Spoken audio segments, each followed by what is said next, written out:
Hey everyone, Cricket Star Boy Tyrelle Audain back with another YouTube video. Hope you guys are doing well and in very good health. Two things we're talking about today: the recently concluded match involving Trinbago Knight Riders and the Guyana Amazon Warriors, also known as the Caribbean version of India versus Pakistan, and also the India versus Pakistan Asia Cup game that took place Saturday. Now, guys, a lot of y'all I know are gonna be asking why I haven't done any match reviews of late. I've been following a lot of CPL cricket, and also there has been US Open tennis that's been going on.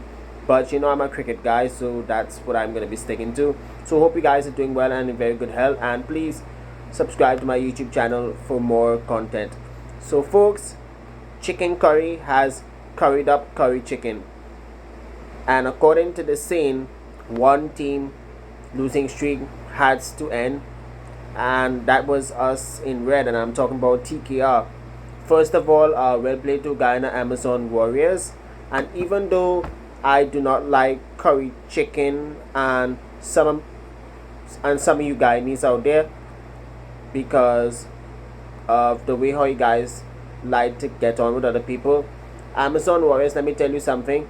They played the better cricket on the night, and that's one of the real reasons why they're still undefeated in this year's Republic Bank CPL.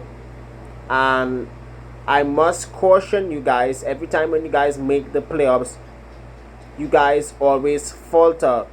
Never forget what has happened in the past. I think 2014, 2018, 2019, and previous seasons, where you guys have always gone to the playoffs, but sadly has faltered at the very last step.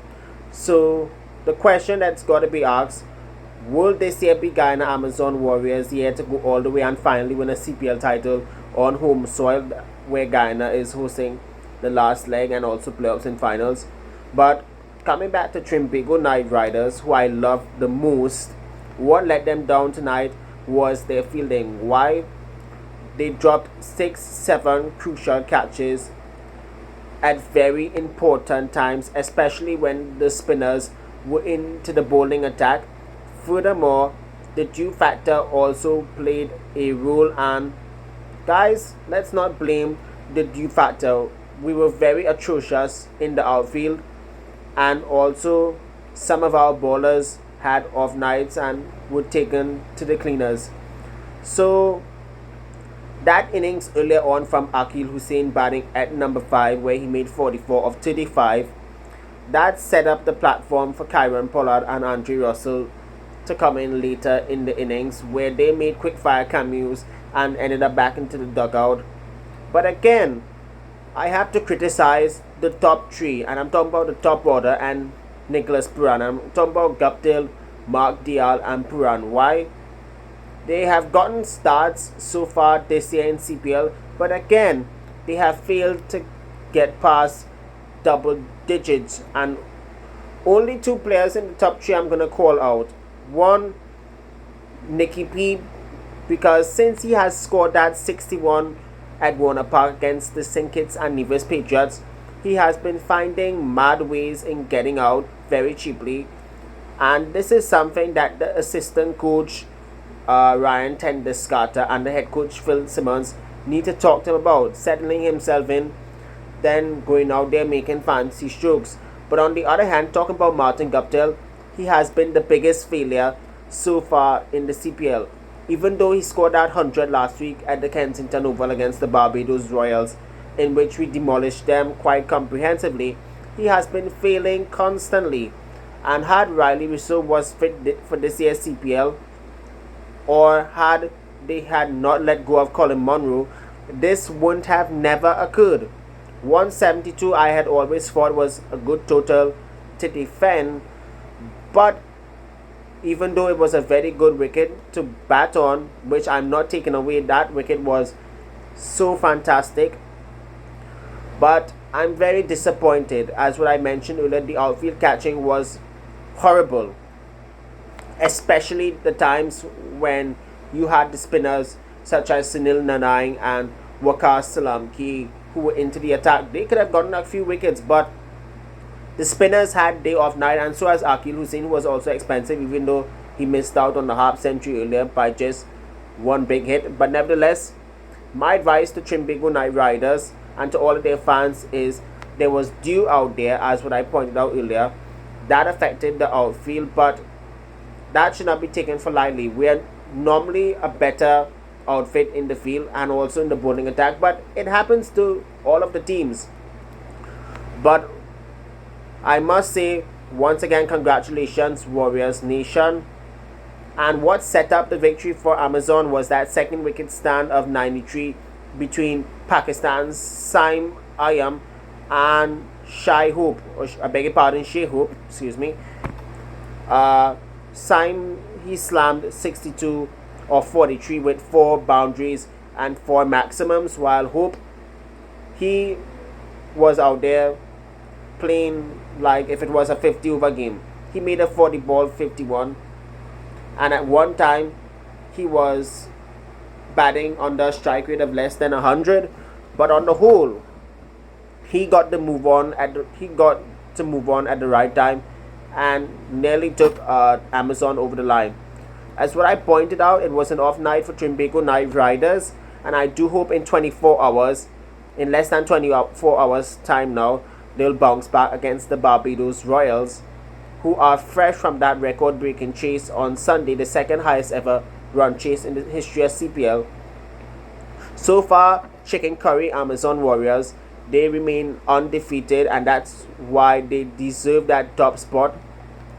Night Riders could join them at the top of the table tomorrow night if they try to play aggressive, dangerous cricket, as what we saw in one of the recent games against the Royals in Barbados. But you have to first of all look at the pitch, and so far in this year's CPL, teams have won the toss and have went on to win the game, and I don't know if TKR has gotten that message or so what, but we'll see what happens tomorrow night. Thankfully, I'm going to the Oval tomorrow night to see the game live.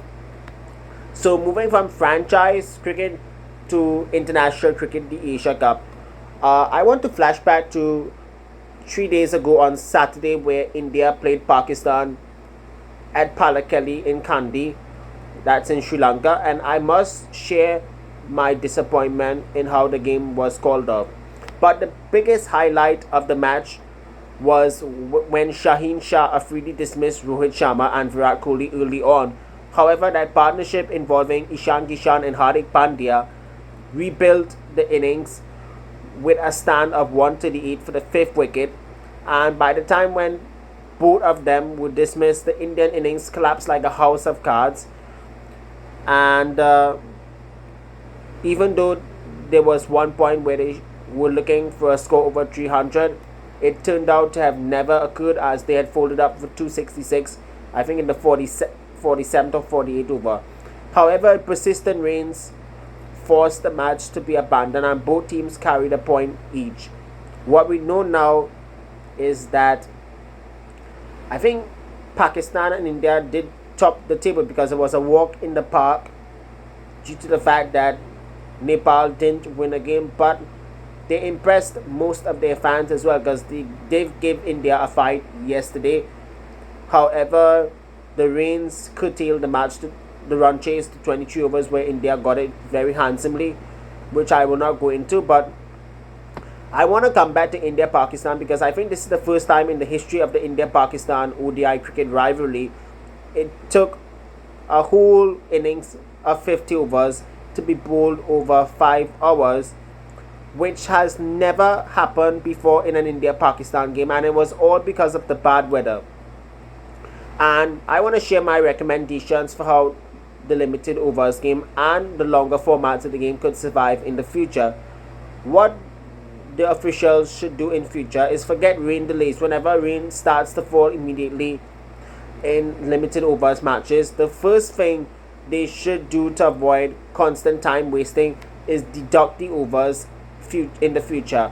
And secondly, whoever team is behind the over rate by the cutoff time, start to crack down on the fielding side immediately by sending players off for time wasting. And just like what they're doing currently in the CPL, that red card rule, I think in 50 over cricket and T20 cricket in the future, if the ICC can approve it, there needs to be the red card for the white ball game at least. That'll teach captains the hard lesson, and it'll be one of the ways to speed up white ball matches in the future. The same thing can be tried out in test match cricket too, but minus the red card rule. And why I'm saying that, why I'm saying it should be also tried out in test match cricket is because in the recently concluded Ashes series and World Test Championship final, both England and Australia were penalised for time wasting, and the same thing occurred to India too, alongside the Aussies when they played the World Test Championship final. Out of all the 5 days that the match did play, 4 out of the 5 days, the full quota of 90 overs that are available daily were incomplete.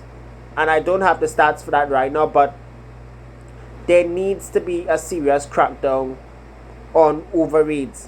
And I like to see the red card rule out in 50 over and T20 internationals in the future, and I would like to also see it in franchise leagues around the world. We've seen it happen in CPL. I would like to see it happen everywhere now, and I'll teach captains a lesson. In the next video, I think I'll do that either on Thursday or Friday.